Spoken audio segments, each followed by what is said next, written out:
Rahul bike আসতে চালা, না হলে অ্যাক্সিডেন্ট হয়ে যাবে। কে শুনে কার কথা? আমার বন্ধু রাহুল তো মনের খুশিতে বাইক চালাতে লাগলো। আর বেটা সামনে তাকা।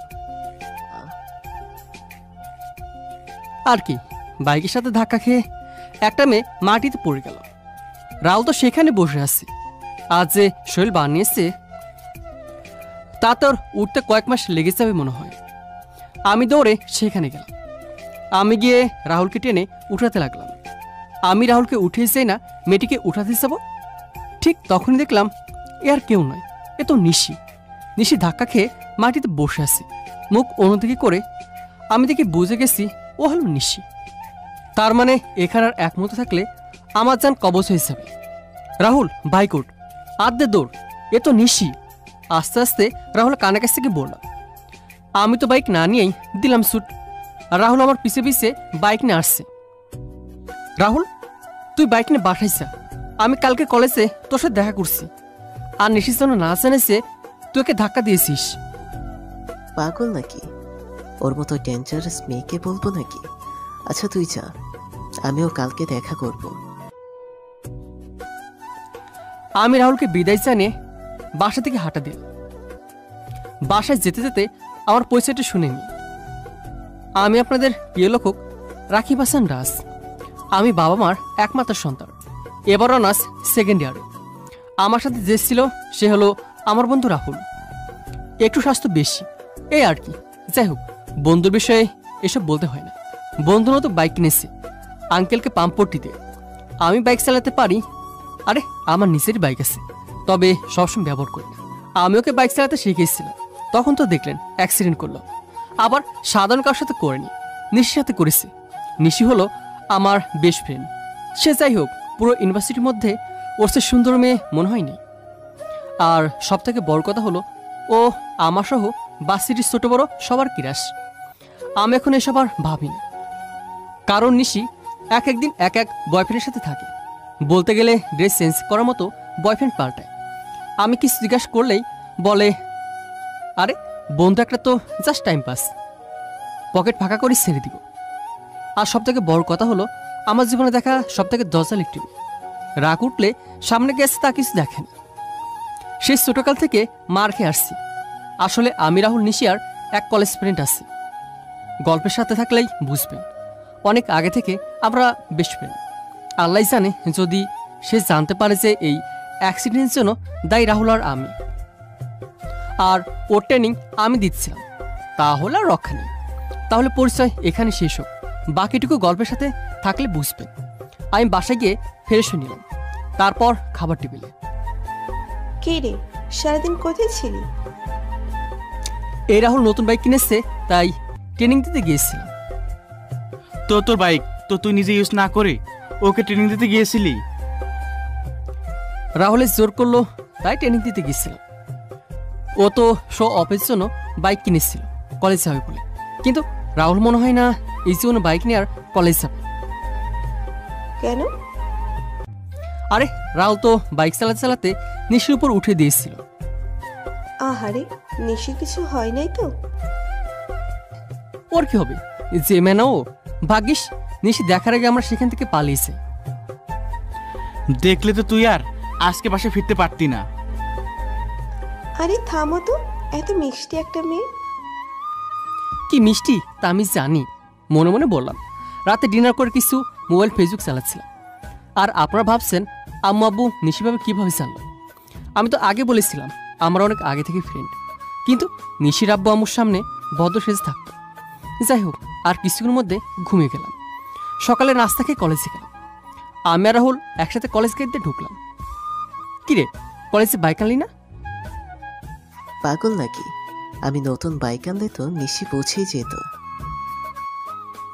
আহারে, যে কাজের জন্য বাইক কিনলি তা আর হলো না। তখনই আমার মোবাইলে কে একজন ফোন করলো। আমি ফোন বের করেই ভয় ভয়ে কাঁপতে লাগলাম। আমি ফোন স্ক্রিনে তাকাতেই আমার ভয় কাঁপছে। কি রে, কে ফোন দিল যে তোর হাত কাঁপছে? আরে শালা, নিশি ফোন দিছে। এটা শোনার পর রাহুলের হাত পা সব কাঁপছে। কিরে, এখন তো তোর ফুল স্পিডে কাঁপছে। কাঁপবে না, তুই বল, এই মেয়ে সকাল সকাল তোকে ফোন করছে কেন? আমি কিভাবে জানবো? হয়তো কালকে কথা জেনে গেছি। তুই একটা কাজ কর, কল কেটে দে। ফোন রিং হতে হতে কেটে গেল। যা শালা, ফোন তো আগে কেটে গেছে, আবার ফোন বাজা শুরু করলো। আবার ফোন দিচ্ছে, আমি কল রিসিভ করব। আমি কল রিসিভ করে লাউড স্পিকার দিলাম। হ্যালো নিশি। কিরে কুত্তা, তোর ফোন ধরতে এত সময় লাগলো কেন? আসলে একটা কাজ করছিলাম, তাই ফোন সাইলেন্ট ছিল। তুই এখন কোথায়? আমি মাত্র বাস সিটিতে আসলাম। তুই কোথায়? আগে বল, তোর সাথে কি রাহুল শালায় আছে? নিশির মুখে রাহুলের নাম শুনে রাহুলের পা আরো জোরে কাঁপছে। রাহুল তো অসুস্থ, তাই আজকে বাস সিটিতে আসবে না। ও, তাহলে কল কেটে পিছনে তাকা। আমি মোবাইল পকেটে রেখে পিছনে তাকে দেখি নিশির আগে মুডে আমার দিকে তাকিয়ে আসছে। রাহুল আজ তো ঘেমে কাঁপছে। শালা, তোর জন্য আমি ফেসে গেলাম। রাহুলের কানে কানে গিয়ে বললাম, জানিস আসল রাহুল এখন বাসায় চলে যাবে, তাই না রাহুল? রাহুলের দিকে তাকিয়ে বললাম। দোস্ত, তাহলে তোরা থাক, আমি বাসায় চলে যাই। আজকে শরীরটা ভালো লাগতেছে না। রাহুল বাস সিটির গেট দিয়ে বের হয়ে তার আগে নিশ রাহুলের কলার ধরে টানতে টানতে বাস সিটির মাঠের কোণে নিয়ে গেল। আমিও পিছন পিছন গেলাম। আল্লাহ জানে আজকে কি করবে। কিরে, তুই আমাকে টানতে টানতে এখানে কেন নিয়ে আসলি? নিশি কিছু না বলে রাহুলের দুই গালে দুইটা থাপ্পড় দিল। রাহুল মাথা নিচু করে আসে। আমি জানি নিশি এখন অনেক রেগে আছে, কিন্তু আমি রাহুলকে এখানে রেখে যেতে পারবো না। কিরে, তুই রাহুলকে মারলি? তুই জানোস না কেন মেরেছি? তুই না বললে কিভাবে জানবো? গতকালকের কথা ভুলে গেলি? এবার আমিও মাথা নিচু করে দাঁড়িয়ে আছি। আসলে গতকালকে। থাক, আর বলতে হবে না। তুই এখন চলে যা, রাহুলের সাথে আমার কথা আছে। না, আমি রাহুলকে ছেড়ে কোথাও যাব না। রাহুল আমার বন্ধু, মনে রাখবি। আর তোর বন্ধু মনে রাখবি। এখন বন্ধুর প্রতি দরদ বের হচ্ছে, আর আমি কি তোদের বন্ধু না? এখন রাহুলকে বিপদে ফেলে কোথাও যাবি না। আর গতকালকে আমাকে যে সেখানে ফেলে রেখে আসলি। আমি আর রাহুল চুপচাপ আসছি। সত্যি তো, নিশি আমার বন্ধু। আমরা কিভাবে তাকে ফেলে রেখে আসতে পারলাম? নিশি, ইউ আর সরি। দোস্ত, এবারের মতো মাফ করে দে। এতবার করে যখন বলছিস তখন মাফ করে দিলাম। এখন ক্লাসে চল। আর রাহুল, কালকে থেকে বাইক আনবি। আমি কিছু বলবো না। আমরা সবাই মিলে ক্লাসে গেলাম, সব ক্লাস করলাম। ক্লাস শেষে বাসে যাচ্ছি। আমাদের তিনজনের বাসায় এক রাস্তা দিয়ে যাওয়া যায়। নিশি, তুই জানলি কিভাবে যে গতকালকে বাইক রাহুল চালাচ্ছিল? আমারও একই প্রশ্ন। হাদারামের দল, আমি তো তোদের দেখেছিলাম। আমি দেখলাম যে তুই পেছনে দাঁড়িয়ে রাহুলকে ইনস্ট্রাকশন দিচ্ছিস, আর রাহুল বাইক চালাচ্ছে তোর ইনস্ট্রাকশন মতো। আমি তোর সাথে দেখা করার জন্য যে রোডের পাশে আসব, ঠিক তখনই রাহুল আমার উপর বাইক উঠিয়ে দেয়। এবার থেকে আমি ঠিক করেই বাইক চালাবো, দেখে নিস। আমরা আমাদের বাসায় চলে গেলাম। রাতে ডিনার করছি এমন সময়। কিরে, আজকে কি নিশি কিছু বললো? তারপর আমি আম্মুকে সব আজকে ঘটনা বললাম। আহারে রাহুল, এত ভালো ছেলে তাকে থাপ্পড় দিলে চিনিয়া? না, এটা তো সে মোটেও ঠিক কাজ করলো না। আরে রাখো সব কথা। জিনিসের নিজের দিক থেকে ঠিক, আবার আমরা আমাদের দিক থেকে ঠিক। ডিনার করে ফেসবুক করছি, এমন সময় নিশি মেসেজ দিল যে গতকাল যেন তার সাথে দেখা করি। আমি রিপ্লাই দিলাম যে কালকে ভার্সিটি দেখা করব। নিশি রিপ্লাই দিল যে ঠিক আছে। সেই দিন মতো ঘুমিয়ে সকালে ফ্রেশ হয়ে রাহুলের বাইকে করে ভার্সিটি এসে রওনা দিলাম। বাইক পার্কিং করে নিশিকে ফোন দিলাম। হ্যালো নিশি, কই তুই? মাঠের দক্ষিণ দিকে আয়। তোর কণ্ঠ এমন শোনাচ্ছে কেন? কিছু হয়েছে নাকি? তুই আয়, তারপর বলছি। ঠিক আছে। আমি রাহুল মাঠের দক্ষিণ দিকে গেলাম। সেখানে গিয়ে দেখি নিশি চুপচাপ ঘাসের উপর বসে আছে। আমি রাহুল নিশির সামনে গিয়ে বললাম, কিরে, তোর আবার কি হলো? তোকে তো আজকে তেমন ফুরফুরে মনে লাগতেছে না। তোকে তো সবসময় হাসি খুশি দেখতে আমরা পছন্দ করি। আজকে মনটা ভালো নেই রে দোস্ত। কেন বার, কি হলো? গতকাল সন্ধ্যায় আমি আমার 56 নম্বর বফের সাথে ঘুরতে গিয়েছিলাম পার্কে। সেখানে আমার 67 নম্বর বফ আমাকে দেখে ফেলে অন্যজনের কাছে। ফলে আমার একসাথে 2টা বফের সাথেই ব্রেকআপ হয়ে যায়। তাই আজকে মনটা খারাপ। আমি রাহুলের দিকে তাকাচ্ছি আর রাহুল আমার দিকে তাকাচ্ছি। আমরা দুইজনে কষ্ট করে হাসি থামাতে পারলাম না। দুইজন হেসে যাচ্ছি। হাসতে হাসতে খেয়ালই করিনি নিশির দিকে রেগে আগুন হয়ে গেছে। আমি কোনো মতে হাসি থামিয়ে, বন্ধু শুনলি, 56 নম্বর বিএফের সাথে দেখা করতে গিয়ে 57 নম্বর বিএফের সাথে ব্রেকআপ হয়ে গেছে। ঠিকই বললি। কুত্তা, থামবি তোরা? তোদেরকে তো আমি শেষ করে দিব। এই বলে নিশি আমাদের গুশিলাতে দিতে থাকে। আরে মারছিস কেন? তুই যে কথা বললি তাতে বোকা হয়ে উঠবে। তাই বলে আমার সেন্টিমেন্ট নিয়ে তোরা হাসি তামাশা করবি? তোর তো আর ছেলের অভাব হয় না কখনো। নিশি শান্ত হলো, মনে হলো আমাদের কথা কাজে দিয়েছে। আমরা ক্লাস করে চলে গেলাম। ক্লাসে আমরা 3 জন এক বেঞ্চে বসছি। একটু পর স্যার এসে সবাইকে গত সপ্তাহের অ্যাসাইনমেন্ট রেজাল্ট দিল। স্যার এক এক করে সবার নাম বলছে। এমন সময় স্যার আমার নিশির নাম একসাথে বলল। আমার দুইজনে স্যার গেছে। আমি তোমাদের একসাথে কেন ডেকেছি তা কি জানো তোমরা? আপনি না বললে আমরা কিভাবে জানবো? আমি আন্দাজ করতে পারছি, তাও শিওর হওয়ার জন্য আপনি বলুন। তোমাদের গত সপ্তাহে আমি যে অ্যাসাইনমেন্ট দিয়েছিলাম সেই অ্যাসাইনমেন্টের কাগজগুলো আমি তোমাদের দুজনের খাতা দেখে অবাক না হয়ে পারলাম না। রাকিব, তোমার খাতার সাথে নিশির খাতা একেবারে হুবহু মিলে গেছে। I want to verify requisition. স্যারের কথা শুনে আমি আর রাকিব দুজনে চুপসে গেলাম। আসলে স্যার, আমরা তো বেস্ট ফ্রেন্ড, তাই হয়তো আমাদের লেখাও মিলে গিয়েছে। শাট আপ নিশি। রাকিবের গত 1 বছরের অ্যাসাইনমেন্ট আমি অ্যানালাইসিস করেছি। রাকিবের লেখা সব অ্যাসাইনমেন্টের ধরন একই রকম, আর তোমার লেখার ধরন পুরোই উল্টো। হ্যান্ড রাইটিং স্টাইলের কথা না হয় বাদ দিলাম, কিন্তু এবার তোমার অ্যাসাইনমেন্টের ধরন, হাতের লেখা স্টাইল সব মিলে গেছে। রাকিব, আমি তোমাকে বলছি, তুমি নিশিকে বেস্ট ফ্রেন্ড মনে করে নিশি অ্যাসাইনমেন্টটা করে দাও। কিন্তু এতে নিশি ক্ষতি হচ্ছে। তুমি ক্লাসে টপার, অথচ তোমার বেস্টি পড়ালেখার দিক দেখে নিশি কি তোমাকে বেস্ট ফ্রেন্ড হিসেবে মানে? সে তো তোমাকে সবসময় ব্যবহার করে। আমার কথা ভালো করে ভেবে দেখো। আর নিশি, এই সেম অ্যাসাইনমেন্ট তুমি নতুন করে আমাকে আগামীকালে জমা দিবে। স্যার, আমরা দুঃখিত। নেক্সট টাইম এরকম আর কিছুই ঘটবে না। ক্লাস শেষে নিশি বেরিয়ে পড়লো ক্লাস থেকে। আমি নিশির পিছনে গেলাম। সে পুকুর পাড়ে গিয়ে বসলো। আমিও তার পাশে গিয়ে বসলাম।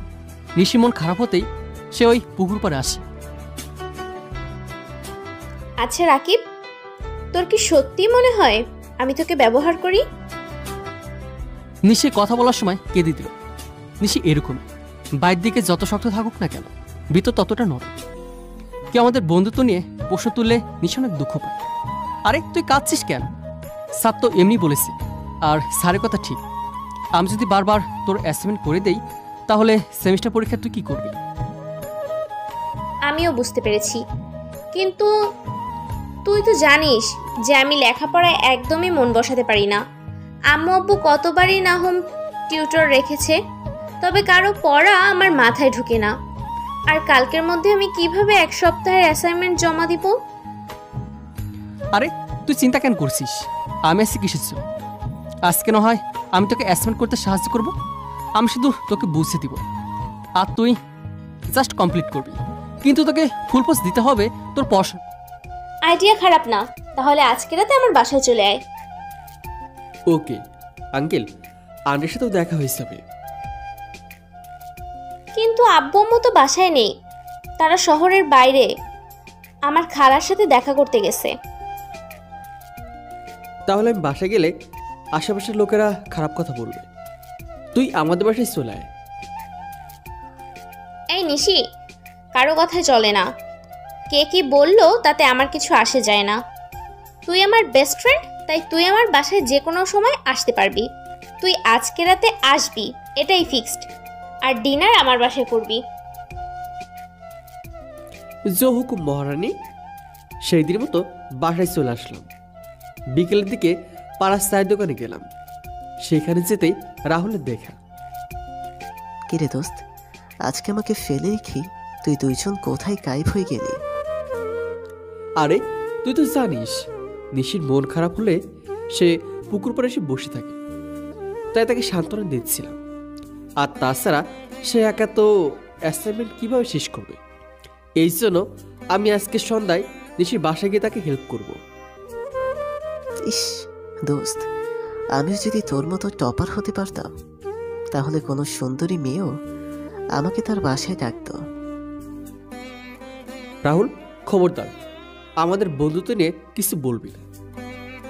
মামা, তোর ছায়ার থেকে তোকে বেশি চিনি, আর এটাও জানি যে তুই নিশিকে ভালোবাসিস। জানিস যখন, তাহলে আর কথা না বাড়িয়ে এখন বাড়ির রাস্তা মাপ। আর নিশিকে আমি কখনো নিজের ভালোবাসার কথা বলবো না, কারণ সে আমাকে তার সব থেকে কাছের বন্ধু হিসেবে দেখে। বাই দ্য ওয়ে, তুই নিশিকে ভালো করে চিনিস, সে রিয়েল লাভ সম্পর্কে এখনো অবগত না। আরে বেটা, তুই পারবি নিশিকে এইসব উদ্ভট কাজ করার আটকাতে। নিশিকে ভালো রাস্তায় নিয়ে আসতে পারবি। ভালোবাসার জোর কতটুকু আমি জানি না, তবে বন্ধুত্বের জোর অনেক। দেখা যাক। সেই দিনের মতো রাহুলকে বিদায় দিয়ে আমি বাসায় চলে গেলাম। পাড়ার মসজিদে মাগরিব নামাজ আদায় করে বাসায় যেয়ে ব্যাগ কাঁধে ঝুলে আম্মু আব্বুকে নিশির বাসায় যাওয়ার অনুমতি নিয়ে নিশির বাসার উদ্দেশ্যে রওনা দিই। নিশির বাসার সামনে আসতেই বৃষ্টি শুরু হলো। আমি দ্রুত নিশিদের দোতলা বাসার নিচে এসে কলিং বেল চাপ দিলাম। একটু পর নিশি দরজা খুলে দিল। আমি নিশির রুমে চলে গেলাম তার সাথে। ইস, তুই না বৃষ্টিতে পুরোই ভিজে গেছিস। দাঁড়া, আমি টাওয়াল নিয়ে আসি। তারপর রাকিবকে রুমে থেকে চলে গেলাম। রাকিব ঘুরে ঘুরে আমার রুম দেখতে লাগে। পুরো রুমের দেয়াল জুড়ে আমার দুষ্টুমির ছবি।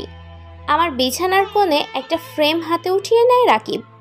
ফ্রেমে আমি রাকিব আর রাহুলের একত্রে তোলা ছবি। কলেজ লাইফের শেষ সময় তোলা এই পিক। এরই মধ্যে আমি টাওয়াল নিয়ে চলে আসি। রাকিব নিজের ভিজে চুল মুছে ফেলে। তুই এই পিক এখনো সামলে রেখেছিস? কি যে বলিস না, আমাদের সেই পুরনো স্মৃতি কি হারিয়ে ফেলবো নাকি? তুই তো কবে হারিয়ে গেছিস বাস সিটে ওঠার পর। তুই আমাদের বলতে পারবি বাস সিটিতে ওঠার পর গত 1.5 বছর তুই কবে আমাদের কোথাও ঘুরতে গেছিস বা আমরা একসাথে করে পিকনিক করেছি? আমার প্রশ্ন শুনে নেশে চুপ হয়ে গেছে। সে ভাবতে থাকে, সত্যিই তো সে বাস সিটিতে ওঠার পর বেপরোয়া লাইফ ফিল করা শুরু করে। একের পর এক মুরগি ধরে হালাল করতে থাকে। নিউ জেনারেশন ভাষায় বলতে গেলে 12 ভেতরে হয়ে গেছে। এসব না ভেবে পড়ালেখায় মনোযোগ দেয়। সামনে সেমিস্টার এক্সাম। ঋষিকে এসাইনমেন্ট বুঝিয়ে দিতে থাকে। একটু পর নিশির মোবাইলে ফোন বেজে উঠল। ফোনের স্ক্রিনে লেখা উঠল মুরগি নং 36। নিশি, আমি তোকে পোস্ট করে বলছি, এখন এসব মুরগি নিয়ে পড়লে অ্যাসাইনমেন্ট শেষ করতে পারবি না। নিশি কল রিসিভ করলো না। অতঃপর আমরা অ্যাসাইনমেন্ট কমপ্লিট করার জন্য মনোযোগ দিলাম। একটু পর আবার ফোন বেজে উঠল। রাকিব, তুই 2 মিনিট ওয়েট কর, আমি একটু কথা বলেই ফোন রেখে দিব, না হলে এই মুরগিটা একটু পর পর ডেকে উঠবে। নিশি ফোন নিয়ে বেলকনিতে চলে গেল। আমি অপেক্ষা করতে থাকি, কিন্তু নিশি আসার কোনো খবরই নেই। শুধু নিশির খিলখিল হাসির শব্দ শুনতে পাচ্ছি, সাথে কিছু শব্দ শুনতে পাচ্ছি, যেমন বাবু, লক্ষ্মীটা। ও মা, সত্যি আমার কেন জানি আজ রাগ হচ্ছে অনেক। প্রায় আধা ঘন্টা পর নিশি আসলো। সরি দোস্ত, অনেক লেট হয়ে গেল। রাকিব আমার কথা শুনে চেয়ারে বসে থেকে উঠে দাঁড়ালো। তুই যদি তোর এই বাবুসারে মনোযোগ দিস তাহলে তোর অ্যাসাইনমেন্ট কখনো শেষ হবে না। তুই থাক তোর বাবু নিয়ে, আমি গেলাম। আমি চলে যাব। এমন সময় নিশি আমার হাত ধরে আমাকে চেয়ারে বসে। আরে দোস্ত, রাগ করিস না, এই মুরগিটা একটু বড় লোক তো, আগামীকাল বিকালে রেস্টুরেন্টে নিয়ে যাবে। আচ্ছা, এইসব নিয়ে বাদ দে। এই দেখ, মোবাইল সাইলেন্ট করে দিলাম। এখন পড়া আমাকে। আমি নিশিকে আবার পড়তে শুরু করি। নিশি অ্যাসাইনমেন্ট করতে করতে কখন যে রাত 10টা বেজে গেছে বুঝতেই পারিনি। অনেক লেট হয়ে গেছে না আমার জন্য? চলাই ডিনার করে নেই। ওকে, আমি বাসায় গিয়ে খেয়ে নিব। তোকে যখন একবার বলেছি আমার সাথে ডিনার করবি মানে করবি, আর একবার না করলে তোর এমন অবস্থা করব যে কালকে ভার্সিটিতে যেতে পারবি না। নিশির কথায় আমি ভয় চুপসে যাই। নিশি কখন রেগে যায় সে নিজে বলতে পারে না, কিন্তু একবার রাগ উঠলে আর রক্ষা নেই। আমি নিশির সাথে ডাইনিং টেবিলে গেলাম। নিশি আজ মাছের তরকারি আর মুরগি মাংস রেডি দিচ্ছে। কোন হোটেল থেকে এসব অর্ডার করেছিস? দোস্ত, তুই এভাবে বলতে পারলি? আমি নিজের হাতে এত কষ্ট করে তোর জন্য রান্না করলাম, আর তুই কিনা বলছিস আমি হোটেল থেকে অর্ডার করেছি? তুই আমার জন্য রান্না করেছিস? বাহ, তাহলে তো আমি সৌভাগ্যবান। তুই খেয়ে দেখ না কিরকম হয়েছে। ওয়েট, দেখছি। আমি খেয়ে টেস্ট করলাম। ভেবেছিলাম কুখাদ্য খেতে দিয়েছে, কিন্তু না, সত্যি অসাধারণ হয়েছে। ওয়াও দোস্ত, অনেক টেস্ট হয়েছে। প্রথম ভেবেছিলাম কোনো কুখাদ্য খেতে দিয়েছিস, কিন্তু না, এখন দেখছি অমৃত। নিশু খেতে বসলো। সত্যি বলছিস? আমি আজ এই প্রথম রান্না করলাম। আমি ভাবতেই পারছি না প্রথম রান্না এত ভালো হবে। ও, তুই প্রথম রান্না করলি, তার মানে এটা একটা এক্সপিরিয়েন্স ছিল, আর তুই সেটা আমার উপর করেছিস। আরে খেপছিস কেন? তুই তো আমার বেস্টু, তোর জন্য এতটুকু তো করতেই পারি। ডিনার করার পর চলে যাব। দরজা খুলে দেখি এখন বৃষ্টি হচ্ছে, এমনকি আগের তুলনায় আরও জোরে জোরে বৃষ্টি হচ্ছে। আমার মনে হয় না এই বৃষ্টি আজকে রাতে থামবে। তুই একটু ওয়েট করে যা। না, এমনিতে অনেক দেরি হয়ে গেছে, তুই ছাতা নিয়ে আয়। আসলে ছাতা গতকালকেই ভেঙে গেছে। কি? তাহলে বাসায় যাবো কেমনে?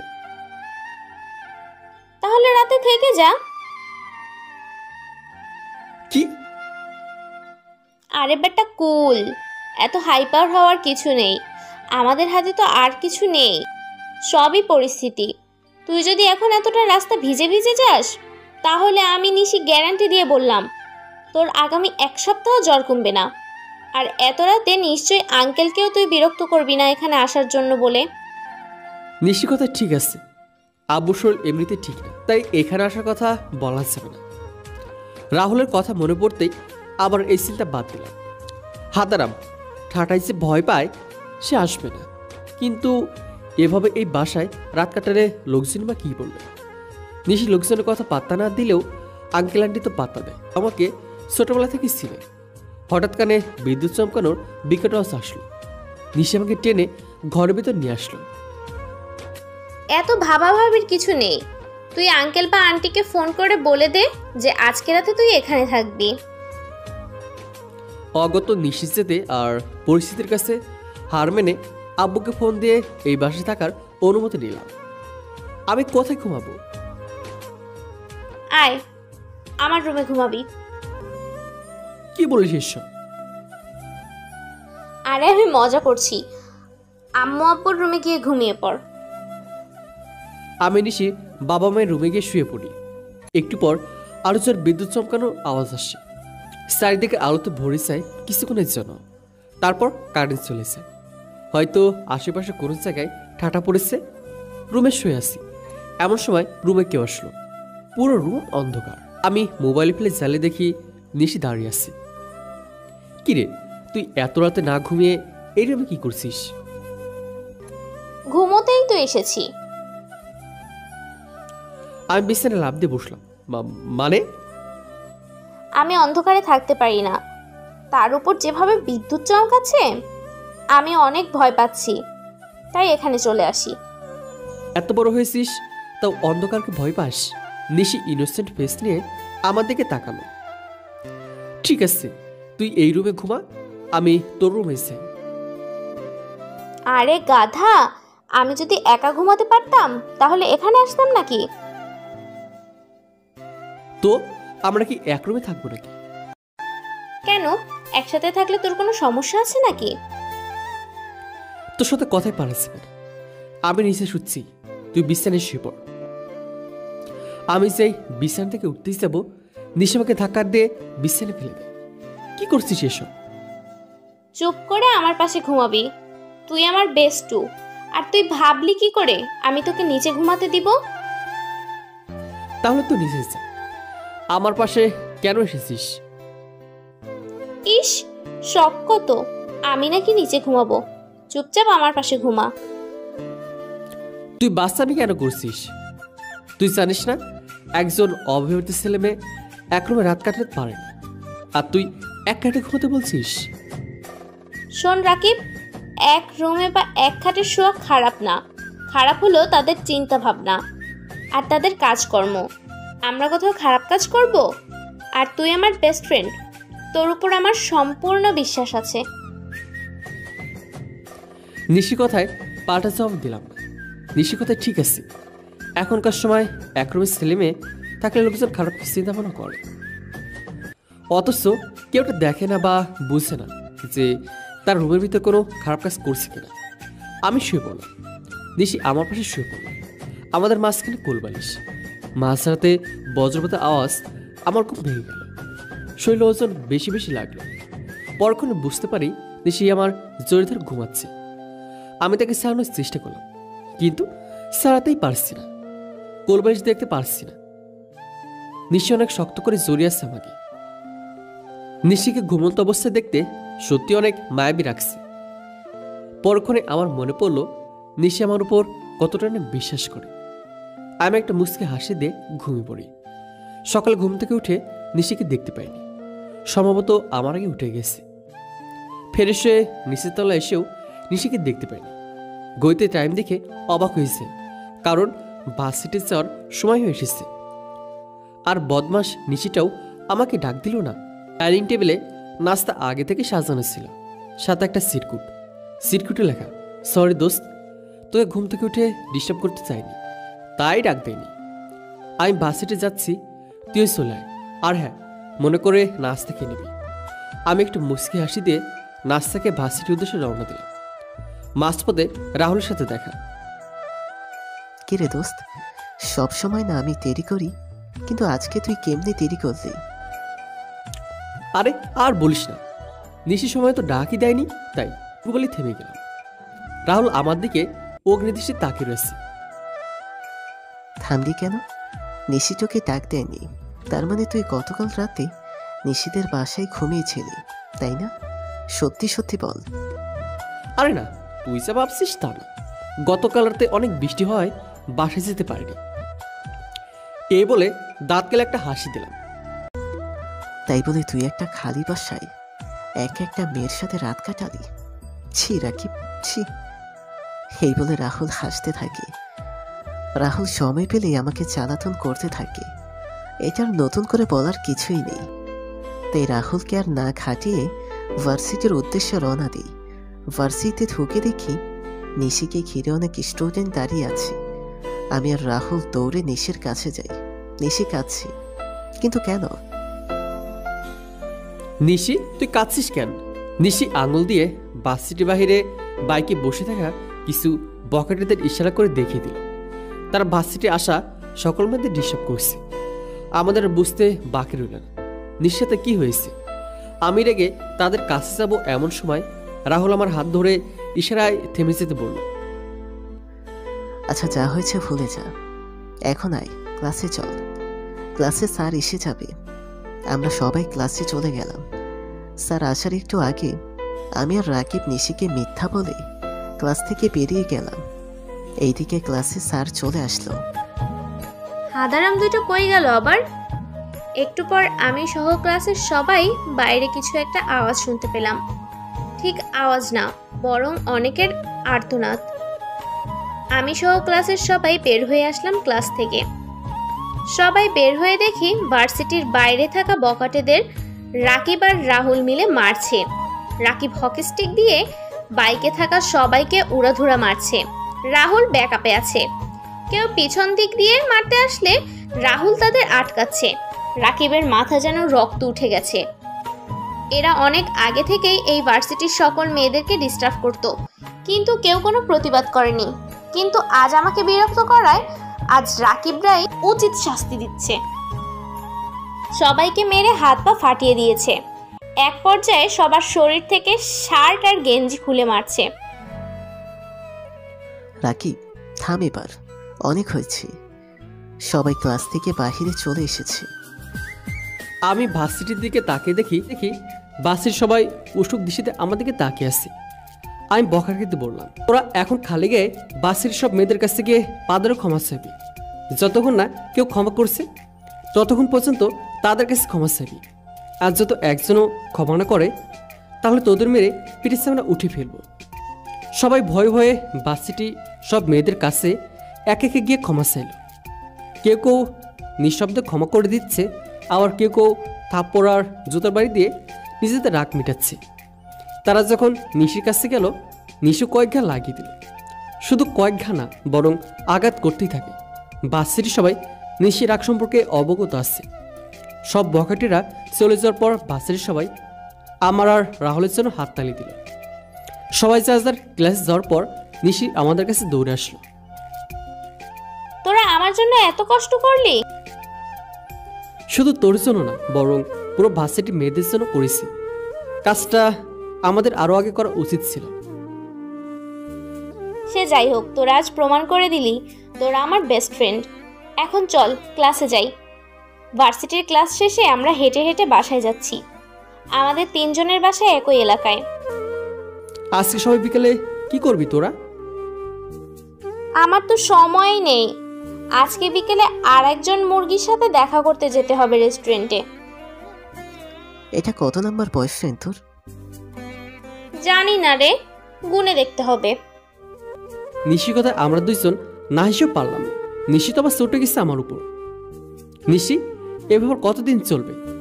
তুই যে কোনো একজনকে ধরে নিচে লাইফ সেট করতে পারিস না? এই নিশিকে ভালোবাসার মতো কোনো মানুষ এখনো জন্ম নেয়নি দুনিয়াতে, বুঝলি? ভুল প্রত্যেকের জন্যই কোনো না কোনো ভুল লাইফ পার্টনার ফিট করে রয়েছে। আমাদের শুধু অপেক্ষা করতে হবে।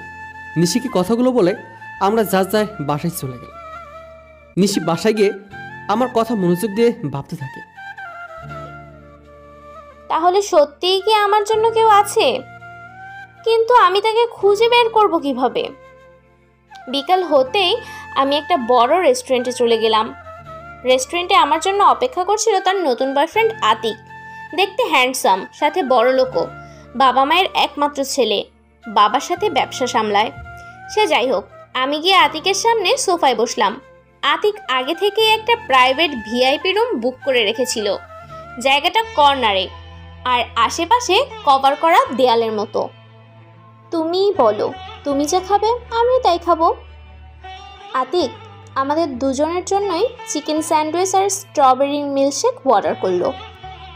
আমি আর আতিক হেসে হেসে কথা বলছি আর খাচ্ছি। খেতে খেতে হঠাৎ আমার মাথা ঘুরতে শুরু করলো। প্রথমে আমি পাত্তা না দিলেও পরে আমার ঘুম এসে পড়ে ধীরে ধীরে। আমি নিজের চোখ আর খোলা রাখতে না পেরে সেখানেই ঘুমিয়ে যাই। আমার হুট করে অজ্ঞান হওয়ায় আতিকের চেহারার ভাবের কোনো পরিবর্তন ঘটল না, যেন সে আগে থেকেই জানতো আমি অজ্ঞান হয়ে যাব। আসলে আতিকই টাকা খাইয়ে আমার মিল্কশেকে ঘুমের ওষুধ মিশিয়ে দিয়েছে। আতিক একটা প্লে বয়, কিন্তু সে আমাকে কোনো মতে বাগে আনতে না পেরে এই নিকৃষ্ট প্ল্যান করেছে। Atiq VIP private room book করে যাতে তার অপকর্ম কেউ না জানতে পারে। এইদিকে কোনো সিসিটিভি নেই, আর রুমটাও সাউন্ড প্রুফ। আতিকের অর্ডার ছাড়া কোনো ওয়েটারও আসবে না এদিকে। আতিক মুখে একটা শয়তানি হাসি দিয়ে আমার দিকে এগিয়ে আসে। আতিক আমার কাছে এসে আমার শার্টের বোতাম এক এক করে খুলতে থাকে। একে একে আমার শার্টের সব বোতাম খুলে ফেলবে। এমন সময় আতিক তার পেছনে কারো উপস্থিতি টের পেল। আতিক পেছনে তাকাতেই রাহুল তার নাক বরাবর ঘুষি মেরে দিল। রাহুলের মোটা শরীরের ঘুষি খেয়ে ভালো ভালোদের অবস্থায় টাইট হয়ে যায়, আর এইদিকে আতিকের নাক ফেটে রক্ত বের হয়ে যাচ্ছে। রাহুল আতিককে কাঁধে করে বাহিরে নিয়ে গেল।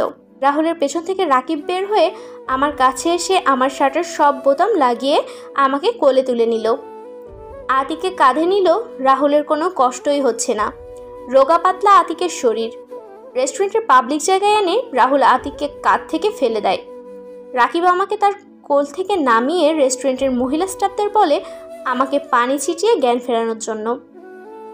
অতঃপর রাকিব গিয়ে সেই ওয়েটারকে ধরে নিয়ে এসে যে মিল্কশেকে ঘুমের ওষুধ মিশিয়েছিল, রাকিব ওয়েটারকে রাহুলের কাছ দিয়ে আতিকের কাছে গেল। রাহুল ওয়েটারকে জোরদার পিটনি দিচ্ছে। রাকিব আতিকের কাছে গিয়ে সোজা তার নাক বরাবর ঘুষি দিল। দুইবার একই জায়গায় ঘুষি খেয়ে সাথে সাথে আতিকের নাক থেকে রক্তস্রোত বইতে থাকে। শালাপুর শালা, তো সাহস কিভাবে হয় আমাদের বেস্ট ফ্রেন্ডের সাথে খারাপ ব্যবহার করার? এই বলে আবার মারতে শুরু করলাম। মারতে মারতে প্রায় আধমরা করে ফেলেছি। একসময় আতিকে 2 পায়ের মাঝখানের জায়গায় মারলাম একটা কি। আতিক গগন ফাটার মতো চিৎকার দিয়ে উঠে। হোটেলের বাকি স্টাফও ঘেরাও করে বুঝে গেছে এখানে কি হয়েছে। হোটেলের ম্যানেজার রেস্টুরেন্টের সম্মানভাবে ঘটবে বলে পুলিশকে ডাকেনি, কিন্তু সেই ওয়েটারকে চাকরি থেকে বের করে দিয়েছে। ও আতিককে এভাবে আধমরা অবস্থায় হোটেলের সব কাজ করিয়েছে। পুলিশ দিলেও কোনো লাভ হতো না, বাবার টাকা চড়ে বের হয়ে আসতো। এর থেকে এই শাস্তি ভালো। নিশি এখন জ্ঞান ফিরেনি, তাই নিশিকে নিয়ে বাসায় চলে আসলাম। রাহুল বাইক চালাচ্ছে আর আমি ট্যাক্সি করে নিশিকে নিয়ে গেলাম। নিশি রুমে গিয়ে তাকে শুয়ে দিলাম। বাসায় কেউ নেই, তাই আমি আর রাহুল নিশির জ্ঞান ফেরা পর্যন্ত তার বাসায় থাকার সিদ্ধান্ত নিলাম। নিশি ধীরে ধীরে জ্ঞান ফিরছে। সে চোখ খুলে কোথায় আছে তা বোঝার চেষ্টা করছে। নিশি নিজেকে তার রুমে দেখতে পেয়ে অনেক অবাক হলো। সে ভাবছে সে তো রেস্টুরেন্টে ছিল, সেখানে কি হয়েছে সেটা সে মনে করতে পারছে না। মাথায় জোর দিতেই মাথা ব্যথা শুরু হয়ে যায় আর সে চিৎকার দিয়ে ওঠে। নিশির চিৎকার শুনে আমি আর রাহুল দৌড়ে তার রুমে গেলাম। নিশি আমাদের দেখতে পেয়ে জিজ্ঞাসা করল, আমি এখানে কিভাবে এলাম? আমি তো রেস্টুরেন্টে ছিলাম, আর তোরা এখানে কি করছিস? এমনিতেই আমার মাথা গরম ছিল, তারপর নিশি এমন প্রশ্ন আমার মাথার গরম করে দেয়। আমি সোজা নিশি গেলে ঠাস করে থাপড় বসিয়ে দিই। দুধে আলতার মতো গায়ে আমার হাতের ছাপ বসে গেছে। আমি রুম থেকে বের হয়েছি। নিশির গালে হাত দিয়ে আমার দিকে অবাক নয়নে তাকিয়ে আসি। আমি কোনোদিন নিশির গায়ে হাত তুলিনি। হাত তোলা তো দূরের কথা, নিশির সাথে আমি কখনো উঁচু গলায় কথা পর্যন্ত বলিনি। নিশি, তুই রাকিবের আচরণে মাইন্ড করিস না, আমি তোকে সব খুলে বলছি। নিশি রাহুলের দিকে তাকে কেঁদে দিল। আমি নিশিকে মারবো নিশি কখনো ভাবতেও পারিনি। প্লিজ তুই কাঁদিস না, আমি তোকে বলছি সব। আসলে আমি রাকিবকে জোর করে সে রেস্টুরেন্টে নিয়ে যাই যেখানে তোরা যাওয়ার কথা ছিল। আমার আগ্রহ জেগেছিল এটা জানতে যে তুই কিভাবে ছেলে পটাস, কিন্তু সেখানে কি আমি আর রাকিব দেখি তুই সেন্সলেস হয়ে পড়ে আছিস। আর তোর সামনে থাকা ছেলেটা তোর অজ্ঞান হওয়ার সুযোগ নিতে চাচ্ছিল। সে তোর শার্টের সব বোতাম প্রায় খুলেই ফেলেছিল। এমন সময় আমি আর রাকিব তাকে বাধা দিই। তাকে আর তার সাহায্য করা ওয়েটারকে আমরা অনেক মাইর দিই। তারপর তোকে এখানে নিয়ে আসি। আর রাকিব কেন মারল তোকে এটা তুই কে জিজ্ঞেস করে নে। নিশি এখন বিশ্বাস করতে পারছে না যে সে এত বড় বিপদের হাত থেকে বেঁচে এসেছে। আজ আমরা না গেলে নিশি হয়তো আর কাউকে মুখ দেখাতে পারত না। নিশি আর রাহুল রুম থেকে বের হয়ে দেখে আমি ওটার দিকে মুখ দিয়ে দাঁড়িয়ে আছি। নিশি আমার কাঁধে হাত রাখলে আমি হাত সরিয়ে দিই। নিশি জোর করে আমাকে তার দিকে ঘোরায়। নিশি তাকে দেখে আমার চোখে পানি। রাহুল আর নিশি জীবনে কখনো আমাকে কাঁদতেই দেখেনি। রাকিব, তোর চোখে পানি? আমি তোর গায়ে হাত তুলবো এটা আমি স্বপ্নে ভাবতে পারি। আমার মাফ করে দিস। কি করব বল? আমরা যে তোকে নিজের বেস্ট ফ্রেন্ড মনে করি, তুই বারবার ভুল করে গিয়েছিস আর আমরা তোকে সাপোর্ট করে গেছি। কিন্তু তুই এখনো এই দুনিয়া সম্পর্কে ভালো করে জানিস না।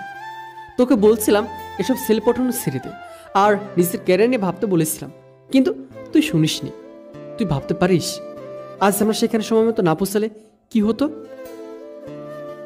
আই এম সরি দোস্ত, আমি সত্যি বলছি, আতিক এইরকম কাজ করবে আমি ভাবতে পারিনি। আমি এখন থেকে ভালো হয়ে যাব। এই যে তোদের কসম কেটে বললাম, আমি আর এইসবে নিজের সময় নষ্ট করব না। আমি এখন থেকে নিজের ক্যারিয়ারের দিকে মনোযোগ দিব, আর তোর কথা মতো সেই জীবনসঙ্গীর অপেক্ষা করব। তুই সত্যি বলছিস তো? হ্যাঁ রে, সত্যি বলছি। আমি রাহুল আর নিশি এক অপরকে জড়িয়ে ধরি। তারপর দিন সকালে সময় তো ভার্সিটি চলেছে। এভাবে আমাদের জীবন কাটতে থাকে। দিনের পর দিন চলেছে, মাসের পর মাস চলেছে। নিশি অনেকটা পাল্টে গেছে। আমরাও ইয়ার চেঞ্জ করে থার্ড ইয়ারে উঠে গেলাম। নিশি এবার সবাইকে অবাক করে সেকেন্ড হয়েছে, যেখানে সে সবার শেষে থাকতো। এবার সে অনেক ভালো রেজাল্ট করেছে। স্যার ম্যাডামরাও তার রেজাল্টে অবাক হয়েছে। বড়বের মতো আমি ফার্স্ট হয়েছি। ভার্সিটির ক্যান্টিনে আমি রাহুল আর নিশি বসে আছি। আমরা সবাই বসে গল্প করছি। এমন সময় একটা ছেলে আসলো। ছেলেটা যে হ্যান্ডসাম সেটা যে কেউ দেখে বলে দিবে। হাইটে 6 ফিট তো হবেই। সম্ভবত ছেলেটা লাস্ট ইয়ার। হাই এভরিওয়ান, কেমন আছো তোমরা? জি ভাইয়া, আমরা ভালো আছি। আপনি কেমন আছেন? আমিও ভালো আছি। আর এই ভাইয়া বলো ছাড়ো তো, আমিও তোমাদের সমবয়সী। কল মি আকাশ। আমার নাম আকাশ। বাই দ্য ওয়ে, আমি কি তোমার বন্ধু হতে পারি? আমরা তিনজনে একে অপরকে দিকে তাকাচ্ছি। ভাইয়া, আপনি আমাদের 1 বছরের সিনিয়র। আপনি কেন আমাদের বন্ধু হতে চাচ্ছেন বুঝতে পারছি না। আসলে আমার লাইফে তেমন কোনো বন্ধু নেই। ভার্সিটিতে উঠেও তেমন বন্ধু নেই। যারা বন্ধু হতে এসেছিল তারা সবাই আমার বাবার টাকা পয়সার জন্য বন্ধু হতে এসেছে। আমি তোমাদের এই ভার্সিটিতে ওঠার পর থেকেই খেয়াল করছি, তোমাদের তিনজনের বন্ধুত্ব শুধু আমার নয় বরং সবার নজর কাড়ে। এমনকি অনেকে তোমাদের বন্ধুত্বের জোর দেখে হিংসেও করে। তাই আমি যদি তোমাদের বন্ধু হতে পারি তাহলে আমি নিজেকে অনেক সৌভাগ্যবান মনে করব। আমি নিশি আর রাহুলের দিকে তাকালাম। তারা কিছুক্ষণ ভেবে মাথা নেড়ে হ্যাবোধক সম্মতি দিল। এরা যখন রাজি, তাহলে আমার রাজি না হয়ে উপায় আছে কি? সমস্যা নেই আকাশ, আজ থেকে তুমি আমাদের বন্ধু। যেহেতু বন্ধু তাই আপনি করে বলতে পারবো না, আর যেহেতু নতুন তাই অন্তরঙ্গে বন্ধুত্বের মতো তুই করে বলতে পারবো না। বন্ধু তো মুখ দিয়ে নয় বরং অন্তর দিয়ে করতে হয়। আমরা টুকটাক কথা বলে নিলাম, সাথে আকাশের ব্যাপারেও অনেক কিছু জেনে নিলাম। সে আমাদের তিনজনের ব্যাপারে অনেক কিছু জেনে নিল। আকাশ যে কেন জানি আমার সুবিধার মনে হচ্ছে না। আমার মনে হচ্ছে আকাশ আমাদের সাথে বন্ধুত্ব করতে আসেনি। আমাদের কাছে আসার জন্য তার অন্য কোনো স্বার্থ আছে। আমরা অনেকক্ষণ আড্ডা মেরে যার যার বাসায় চলে যাই। বাসা আসতেই আব্বু বলে উঠল, হঠাৎ কুমিল্লা কেন? আরে তোর খালাতো বোন জেরিনের বিয়ে আগামী সপ্তাহে। তো আমি কি করব ওই শাকসুন্নি বিয়েতে? কি করবি মানে? তুই জেরিনের একমাত্র খালাতো ভাই, আর তুই যাবি না? আম্মু, তুমি বোঝার চেষ্টা করো। আমার সেখানে একা একা ভালো লাগে না। একা একা কোথায় থাকতে বলছি তোকে? জেরিন তোর সাথে নিশি আর রাহুলকেও আসতে বলেছে। ওই শাকসুন্নি এটা বলেছে? বাহ, তাহলে তো যেতে হবে। তোমরা সকাল সকাল চলে যাও। আমি রাহুল আর নিশাতে ভার্সিটি ক্লাস শেষ করে কুমিল্লা দেশে রওনা দিব। ঠিক আছে, তোমার যা ইচ্ছা। ও, আপনাদের বলাই হয়নি, জেরিন আমার খালাতো বোন। আর সে রাহুল আর নিশিকে অনেক আগে থেকেই চিনে। জেরিন অনেকবার আমাদের বাসায় এসেছে, আর সে সূত্রে রাহুল আর নিশাতে পরিচিত। জেরিন আমাদের ব্যাচমেট। পরদিন ভার্সিটি গিয়ে দেখি নিশি আর আকাশ হেসে হেসে কথা বলছে। কেন জানি না, নিশির সাথে আকাশকে হেসে হেসে কথা বলা আমার সহ্য হচ্ছে না। আমি তাদের মাঝখানে বললাম, কি নিয়ে হাসাহাসি হচ্ছে দুই বন্ধুর মাঝে? তুই এসেছিস? আকাশ না অনেক ভালো ভালো জোকস করতে পারে। ও তাই নাকি? আকাশ, আমাকে কয়েকটা জোকস শোনাও। আমার সাথে আকাশ একদমই খুশি হয়নি, তা থেকে দেখেই বোঝা যাচ্ছে। আমাদের কথা বলার মাঝে রাহুল এসে পড়ল। কিছুক্ষণ আড্ডা দিয়ে আমরা ক্লাসে চলে গেলাম। আমি রাহুল আর নিশিকে কুমিল্লায় যাওয়ার কথা এখনও বলি। কেন জানি মনে হচ্ছে এখন বলা ঠিক হবে না। ভার্সিটির ক্লাস শেষ হতেই আমরা তিনজন বেরিয়ে গেলাম। গেটের সামনে আকাশ দাঁড়িয়ে আছে। কি ব্যাপার আকাশ, তুমি বাসায় যাওনি? আসলে প্রতিদিন একা একা যাই, তাই ভাবলাম আজ তোমাদের সাথেই যাই। তোমরা আমার গাড়িতে ওঠো। সরি আকাশ, আমরা গাড়িতে উঠি না। হ্যাঁ, আকাশকে দেখে অনেক নিরাশ মনে হলো। আকাশ চলে গেল গাড়ি করে, আর আমরা হেঁটে হেঁটে যাচ্ছি। শোন, তোদের সাথে কথা ছিল, এখন তোরা বাসায় গিয়ে নিজেদের ব্যাগ প্যাক করে নিবি। আগামী 1 সপ্তাহের জন্য আমরা ঘুরতে যাব। কি বলছিস তুই? ঘুরতে যাব? কিন্তু কোথায়? আর এতক্ষণ বললি না কেন? রাহুল তো ঠিকই বলেছে, হুট করে তুই ঘুরতে যাওয়ার কথা কেন বলছিস? আর আগে বললে আমরা আকাশকেও বলতে পারতাম। আকাশের নাম শোনা মাত্রই কেন জানি মন মেজাজ সব। আকাশে কেন বলবো? আর আমরা ঘুরতে যাব কুমিল্লা। সেখানে আমার খালাতো বোন জেরিনের বিয়ে আগামী সপ্তাহে। জেন তোদের আসতে বলেছি। আম্মু আব্বু সকালেই চলে গেছে। আমি ভাবলাম দিনগুলো কিরকম একঘেয়েমি হয়ে গেছে, তাই একটু হাওল বদল করে আসলে মন্দ হয় না। এখন তোরা কি যাবি নাকি বল, না হলে আমিও যাব না। আরে যাব না মানে? অবশ্যই যাব। জেরিন যখন বলেছে তখন নিশ্চয়ই যাব। আর বিয়ে বাড়িতে যাওয়া মানে অনেক রকমের খানা পিনা তো রয়েছে। হ্যাঁ, আমিও যাব। কখন রওনা দিবি? তোর আগে রেডি হ, আমরা বিকেলে রওনা দিব। যেতে যেতে অনেক রাত হয়ে যাবে, আর জ্যামে পড়লে তো নাউজুবিল্লাহ। আমরা যা যা বাসে চলে গেলাম। বিকেলের মধ্যে সবাই রেডি হয়ে সায়দাবাদ বাস স্টেশন এসে পড়লাম। সেখান থেকে লাকসামের টিকিট কেটে বাসে উঠে পড়লাম। একটু পর বাস রওনা দিল। আমি নিশি একসাথে বসেছি, আর রাহুল অন্য জায়গায় বসেছে। তবে রাহুল একাই 2 সিট টিকিট কেটেছে। জেনার শরীর এক সিটে কেমন হবে তার? রাস্তাঘাটে তেমন কোনো জাম নেই। তবু রাত 10টা বেজে গেছে, আর আমরা মাত্র কুমিল্লার বিশ্ব রোডে আসলাম। বাস কুমিল্লা নুরজাহান হোটেলের সামনে থামল। এই হোটেলে অনেকবার এসেছি, বাংলাদেশের সব থেকে বড় রেস্টুরেন্ট বলে কথা। আমি নামলাম না। রাহুল অনেকবার বলল কিছু খেয়ে নিতে, কিন্তু আমি মানা করে দিয়েছি। পাশে ফিরে দেখি নিশি ঘুমাচ্ছে আমার কাঁধে মাথা রেখে। এখন খেতে গেলে নিশির ঘুম ভেঙেছে, তাই তাকে আর ডিস্টার্ব করলাম না। নিশিকে ঘুমন্ত অবস্থায় অনেক মায়াবী লাগছে। আমি নিশি থেকে এক নজর তাকিয়ে আসি। এমন সময় নিশি মোবাইল বেজে উঠল। ফোন ভাইব্রেট মোডে থাকায় আওয়াজ হচ্ছে না। আমি নিশির পাশ থেকে মোবাইল বের করে দেখি আকাশ ফোন করেছে। আমাদের কারোর কাছে আকাশের নাম্বার নেই, অথচ নিশির কাছে আছে। আমি সাথে সাথে নিশির মোবাইল সুইচ অফ করে দিলাম। তারপর আবার মোবাইল জায়গায় রেখে দিলাম। রাত 11টার দিকে আমরা লাকসাম তিশা কাউন্টারে গিয়ে পৌঁছলাম। সেখান থেকে সিএনজি করে চলে গেলাম জেরিনদের বাসার সামনে। তাহলে বিল্ডিং অনেক ভালোই সাজানো হয়েছে। এলাকার কমিশন মেয়ে জেরিন, বিয়ে তো বিলাসবহুলভাবেই হবে, এটাই স্বাভাবিক। আমরা বাসায় পৌঁছানোর সাথে সাথেই সবাই আমাদের